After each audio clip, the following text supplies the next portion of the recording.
So this was me after a huge setback in April, and this is me trying to show you guys my progress in August. This is this side. I don't know how I'm gonna do it for, I don't know if you guys can see.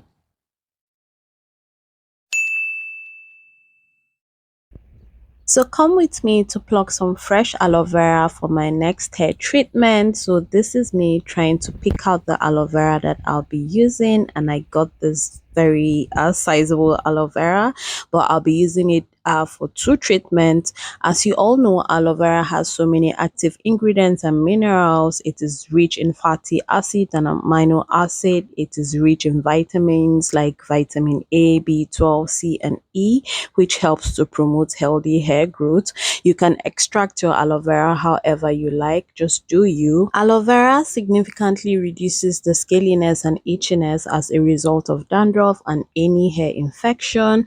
Aloe vera also helps to promote hair growth. It reduces hair breakages and improves the overall health of your hair. So like I said, you can extract the aloe vera gel however you like. You can choose to blend it. You can choose to use your fingers to bring the gel out. Just do whatever works for you.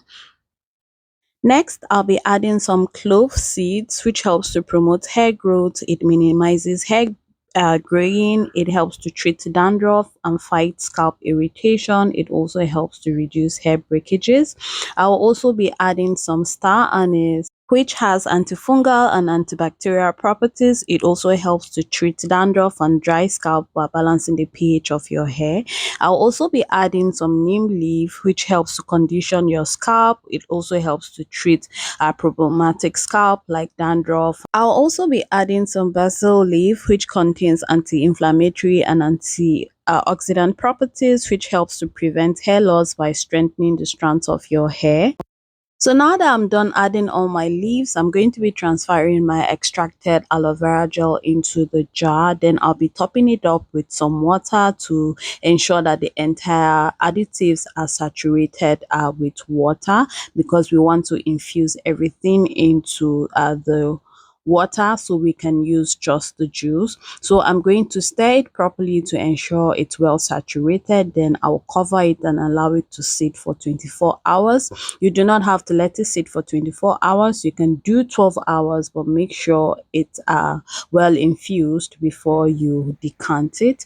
So this is 24 hours later. This is me just trying to show you what it looks like. Now I'm going to be sieving everything because we're only going to be using the juice. Like I said, this hair tea is very good for people with problematic scalp issues like dandruff, itchiness. It also helps to condition your scalp. I told you in my previous videos that I have had some setbacks, so this is one of the recipe that I have been using and it's been working really well for me. So I'm also going to show you guys how I try to apply this. I always use this as a leave-in. I don't use this as a hair rinse, but you can choose to use it as a hair rinse if that is what you want. But I like to use mine as a leave-in. So I'm going to be applying this to the root of my hair and also to the strands of my hair. So I use this every other day, then I follow it up with my leave-in conditioner and also some root oil to seal everything. And yeah, that's it. Very simple, very easy. Do not forget to apply to your edges as well. I don't know if you guys can see, but my edges are really doing very well. They are growing. They are looking fuller than they ever were in a very long time. I don't know if you guys can see it, but I can see the improvement. And yeah, that's it on this video. I hope you guys enjoyed it. Until next time, guys, please do not forget to stay safe. See you in my next video. Bye.